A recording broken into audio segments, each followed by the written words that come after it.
Hi, welcome to Fit Tech Videos. This is video 4 of the advanced self-trigger releasing, and in video 4 I want to focus on another popular issue that I deal with, and that's sciatic nerve irritation. So when the sciatic nerve, you get pain running down the leg, generally the sciatic, I call it an irritation. It might not be an absolute medical term that they would use, but for me it's what happens. It's because it's very irritating. I have it as well from standing for long hours working on my clients. I get it from time to time, so I do empathize with those that have it. Sciatica is a different thing to sciatic nerve irritation. When you have sciatica, that's an actual issue with the nerve itself. The sciatic nerve has an issue, and that's a lot harder to deal with. But there's certain medications that doctors can help you with and that type of thing. But if you just have a sciatic nerve irritation, which happens very, very frequently, a lot of people come in and say, oh, I've got sciatica, and then I'm like, well, let's see. If I can help you, then you don't have sciatica. If I can help you a little, then you might have sciatica. So I do have some people that have had it for years and years and years. It takes like 5 or 6 sessions for those that have had it for more than 5 to 10 years. And after that, all of a sudden, they come to me and say, oh, it's a miracle. And I'm like, no, it's not a miracle. It's just releasing.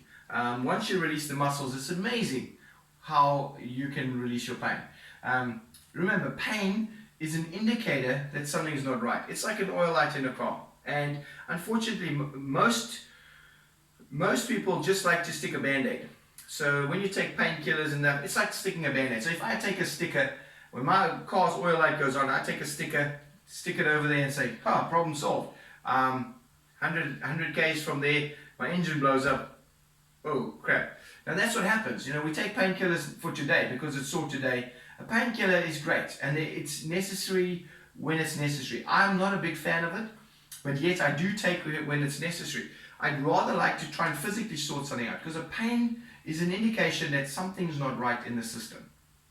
So exactly with the sciatic nerve. The sciatic nerve is actually a very common thing, and that's why I like to call it an irritation, because most of it is just an irritation. Right, now I always use a little hand towel in my practice when working over skin, so I always just go through it in all my videos, just to say that I won't be using it in the video, but if I'm working over skin, I'll generally use a towel because it helps me to get into the fibers better. So I'm going to put it away for the sake of the video, because I'd like you to see where I'm pressing. Obviously when it's over close, then it's no needed for a towel, because I can get in any material type stuff. Helps to get better grip in the skin. But if I work on the skin, I tend to find I have to push harder, and it's better not to push harder. It's about deeper.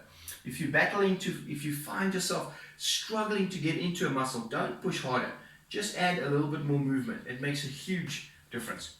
Right, video 4, sciatic nerve irritation. The first thing I will do, if you've got that aching, the first thing I'll do is I'll go up just underneath the, I don't wear bras, I'm not a lady, but if you were a lady, just under the bra line.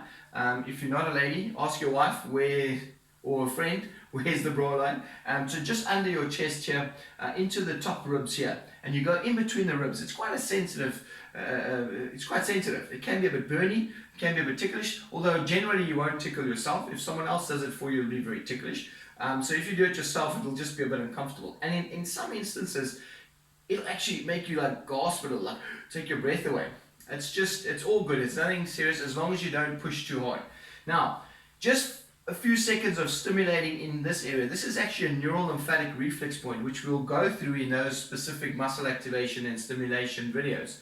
But that point there will help your brain to release your piriformis muscle.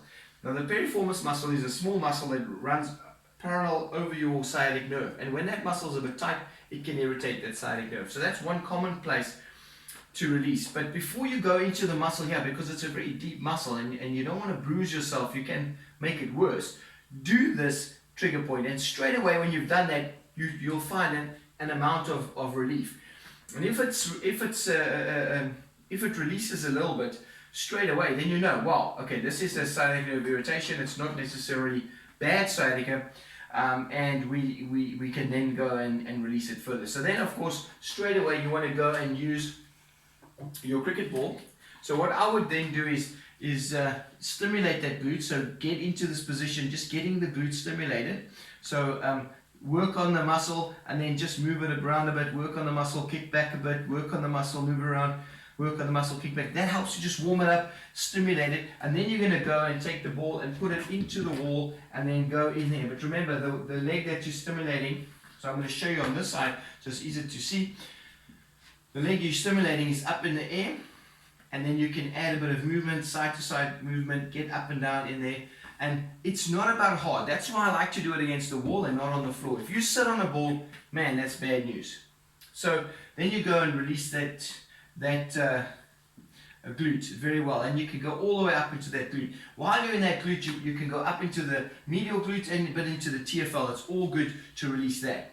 Then I would go and release in the quad. So I've shown you in previous videos how you can put your foot on a ball and release like that, but now I'm going to show you without that. So basically leaning against the wall, straighten the leg, and then you can get right in there, releasing the quad all the way up. And now especially high up with sciatic issues, sometimes the sciatic nerve irritation can come from the femoral nerve that runs through here. So what you can then do is lean against the wall, get your toe on the floor with your leg a little bit relaxed, and you can get right in there. Get your thumb in here and add a bit of movement. Get your hands like this or your thumb, whichever is more comfortable for you, and get right in there just to stimulate. It's not a massive release. It's not like going to dig anything out or anything like that. It's just a stimulation. Now what you can do is lean back again against the wall, and now you can grab hold of the muscle and then work it. So working the quadricep muscle. Now let's say for instance it's your left side that sciatic nerve is irritating. Obviously you focus on releasing the left side.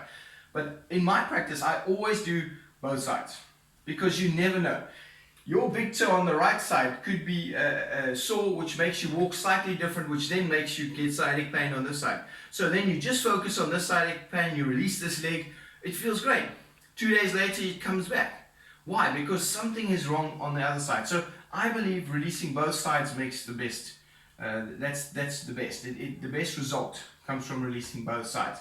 So releasing the quad is very important. Releasing the hamstring is also very important. So now what you can do, I'm going to turn my back to the camera for a second.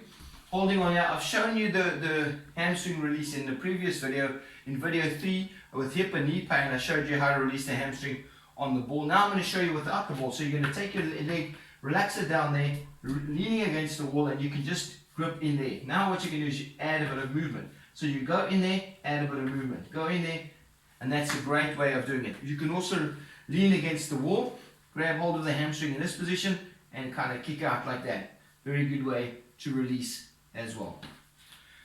And then of course the adductor is very important. So then again, without the ball, once again, you can just go, always keep the muscle as relaxed as possible. Just digging in there and then add some movement. Add some movement into that. It's a little bit more of a tricky area. It's very sensitive, especially as you come higher up, because there's a lot of lymph in this area.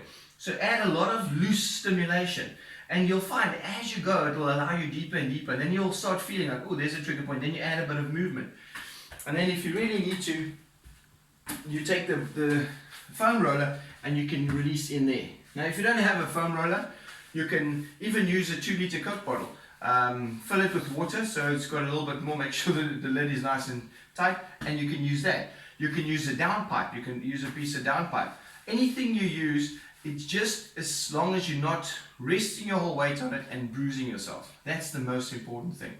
And then what I would do is, if that sciatic nerve is a bit better, keep releasing this activation point in the rib here. That will help to take that. And then if it doesn't go away, but it helps a bit, great, come and see me or your therapist you normally go to, and they'll sort it out for you. Hope that helps for you. Thanks for watching.